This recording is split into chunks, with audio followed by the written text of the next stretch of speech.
can't rely on one to not corrupt the other. That's right. Because the politicians will always throw endless amounts of money into scientists who have no money. They're all funded by something. Science doesn't make money. No, science spends money. They're all funded by someone somewhere, and they need money. They're going to jump at whatever check is written for them, and ultimately it's like the doctors in the 60s who signed papers saying there absolutely was no link between cancer and cigarettes. That got them their next big fat check.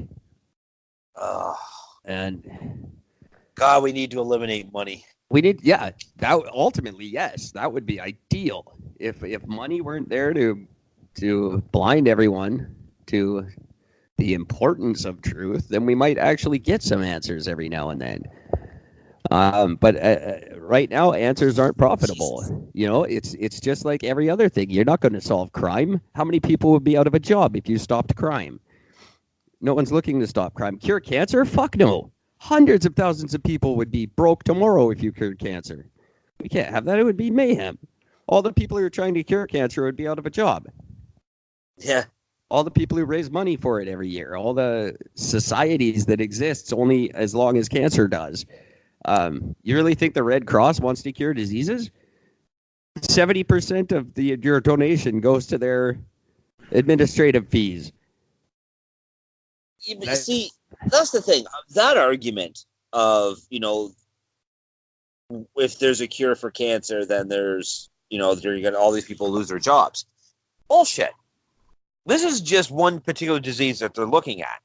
I mean, how many other diseases, viruses, flus, bugs, and all this other stuff? I mean, there's a constant new influx of strains of things coming at. Of course. Constantly. So there's never going to be a point where a fucking biologist or whatever they are that work on these sorts of things are ever going to be out of a job. There's always the next thing to come out. But it's going to be hard to get people to care about the next thing. And everyone cares about this thing. Yeah, but think about the advancement, though. I mean, for scientists, it would be an amazing thing because they can advance that much faster. Instead of constantly having to just rehash the same thing over and over and over again, why not just solve the problem, move on to the next one, and take all the technology you learned from the first one and apply it to the next one, and then add on and add on and add on and get better that way? Does that make sense? You would think, because there are some really, really good ones. Like there's some diseases out there that are way cooler than cancer. Yeah. There's the Vitalogy Foundation, believe it or not. I know I'm sorry to always bring everything back to him, but Eddie Vedder's a god. He's got the Vitalogy Foundation, and they're throwing all their weight behind what the hell is the disease? I forget what it makes you like not form bones or something, and there's no cure for it. I forget what it is. It's a horrible, terrible thing that afflicts children, and that's the one he's trying to cure and donating all this money to. And I'm sorry I don't have it in front of me and I can't look it up, but it's I just read about it and I almost cried. It's the most brutal thing. But we could cure cancer and then get behind one of those, but I don't think people want to know about other problems. It's been so hard to deal with this one that I'm thinking maybe that has something to do with it. We don't really want to. I don't know. Like, I just don't see the point of not curing. I just, like, when it comes to disease specifically, I don't see the point of not curing. It still, I mean, the money that you're raising is one thing for a group, but the amount that it costs on another end far outweighs any profit being made. So my question is, it just comes down to, I mean, I understand it still comes down to greed. Yeah. But what I don't understand is, I mean, how is there not somebody somewhere that could just turn around, come up with this cure, go to a pharmacy and say, like a pharmaceutical company, say, okay, look, here's what this is. Here's a bunch of fake papers. Here's what this is going to, the next new weight loss pill. They mass produce 10 billion of these pills and then turn around and go, hey, guys, yeah, we got the cure for cancer. It's right here. Yeah, they won't, though, because the big pharmaceutical companies don't get paid for that then. Well, that's just it, though. You put it under the guise of one thing, and then you just have the pills anyways. And once all the pills are made, just here's what I have. It just struck me what it was. It's not your bones. It's a disease, and God love me, I'll never understand what the word for it is, and I can't look it up right now. But it's a disease that what it does, it prevents your layers of skin from binding together. That's a thing? It's a thing. What's it called? Do you have the name of it or no? It's EB. I don't something epidermis, I'm sure. But your skin, your layers of skin don't bind together, and then you're just all freaky and disfigured, and you get weird sores and shit because your skin's not one mass like ours is. It's like all separate. Like you're like a flaky pastry. And there's no cure. It's incurable. That's the one epidermolysis bullosa is what it's called. That sounds pretty close to what it is. It's incurable, and that's what Eddie Vedder. That's where all his money goes now. That's what he's trying to cure, because fuck cancer. That's not even that bad anymore. This shit makes your skin fall off for no reason, and it's incurable. How brutal is that? Like, you're just a little kid and your skin just falls off and you die. That's got to be hard to watch. One would assume as much, yeah. But yeah, let's move on to that one. There's actually, it's funny. There is a day. I don't know what the day is. I believe it's in February, but it's like Rare Disease Day. We should all be figuring these out. And that's just it. That's why I just don't quite get it. I'm trying to find what I'm trying to find here is the numbers of this disease, of how many people it actually affects. 17,000, the number of live births that produce one case of EB. So 1 in 17,000. 1 in 17,000. So that's not a sexy. That's a pretty fucking low number. Yeah, well, like, you know what I mean? Like, that's a lot of people. 1 in 17 grand. That's in this town alone. That would be a lot of fucking people. It'd be like 17 grand.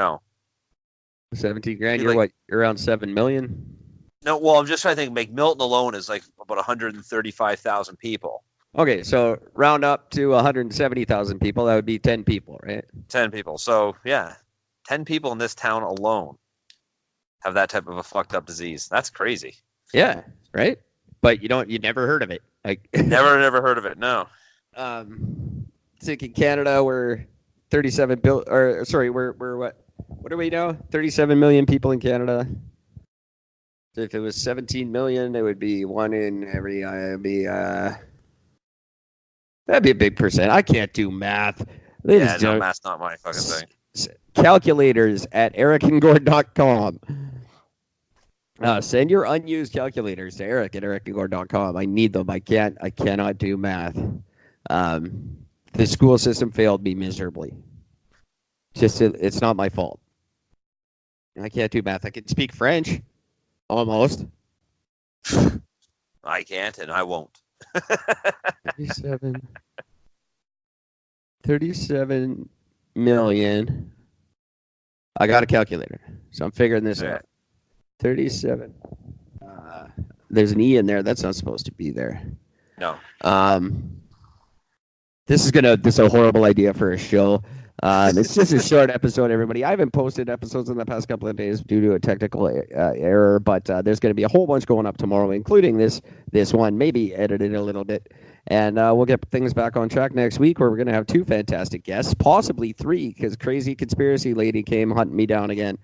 So, no, did she? 15,000th time's a charm. Maybe might actually do this one before she goes nuts. Too late. She's now reasonably convinced that we're not in on it. I don't have time to be in on anything. I barely have time to do this podcast. Jesus Christ. I don't care enough. I'm too busy trying to get my mom to like me. Right, exactly. You know what you should do? You should just post a picture. You should post a picture of yourself with the biggest, dumbest grin in the world, and just post that and just tag your mom in it. Why so serious? right? Uh, Just be like, this is why I don't smile because I look crazy. See, that's the thing. I can pull some Joker shit right now. That's like one of those. You want to see me happy here, Mom? Slice my face like he did. There you go. Is that happy enough for you? Get one of those mouth retractor things that opens up your mouth wide. Yeah. Pull your eyes back, That's probably why the Joker did it. I'm not probably going to watch that movie, but I guarantee something about his mom's in there. Technically, it's his father, but Guarantee it. No. Mother was there. No, that's right, because Mother just stood there and watched and did nothing. That's right.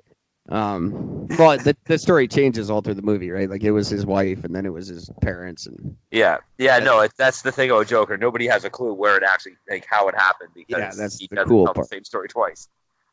No, he fell in Which, for the record, which is why I'm so pissy and disappointed with the fact that they're doing an origin story on Joker. I hate that concept. It bugs the shit out of me. So many people agree that he fell in the acid, a la Jack Nicholson. Yeah. And they're offended by the Heath Ledger version of it. Because Heath Ledger never fell in any acid. He just cut his face. Well, we don't know how he cut his face, if it was him or somebody else. Yeah, but he didn't fall in the acid. No, that he definitely did not. That's the part people are missing out on. I'm about to get kicked out here, but we could keep going if I just move downstairs. Cool. If you'd like. It's just going to take me a couple of minutes. We could probably keep talking while I do it. It'll just be awkward and annoying. Right. And we will get back on this. Where are we here? Don't trust scientists is basically the message of tonight. Don't trust anybody. Honestly, trust Eric and Gordon. Trust Eric and Gordon. That's it. We will do what we can to bring you the most honest news reporting that we can when we're talking about news. And by the way, Dave, that's my goal. That's my intent. Is to just bring you as honest of a podcast as I can. I'm not sure what our content is about.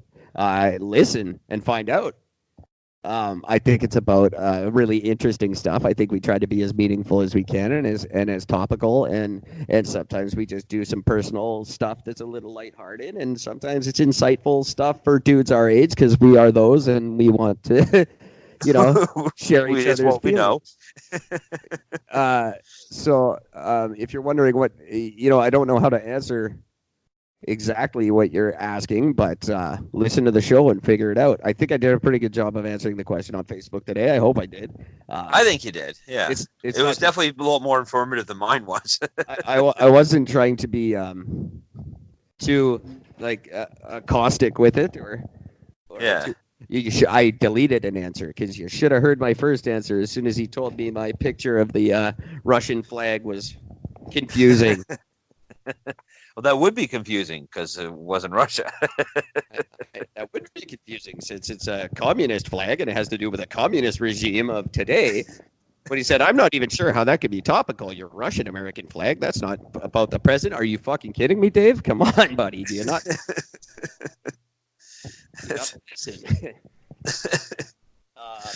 Watch the news once in a while.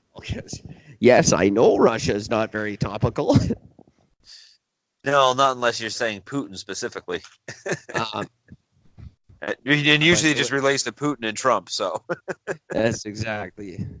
So anyway, I don't want to beat on this guy too badly. I just it really I think the first time I've been questioned like that in regards to this show, and good on it. I'm glad someone finally had something to say. That's fantastic because nobody ever says anything, and I always invite it. I can't really rip a guy apart for doing exactly what I've been begging you guys to do since day one, can I? No, I guess technically can make you a bit of a fucking hypocrite. I would. I'd have to start calling you Tara. It would also make me quite the prolific hypocrite if I didn't insult and mock him continuously about this Russia thing now. So, well, you always got to find that one thing. Well, exactly, right? So anyway, thank you for your question. And if you're wondering what the show's about, just please listen to it. And I'm just gonna dump all my shit on the floor, every single thing out of my bag. Oh, there we go. I think there might be something left in there. No, good. Get it all out there. It's all out. It's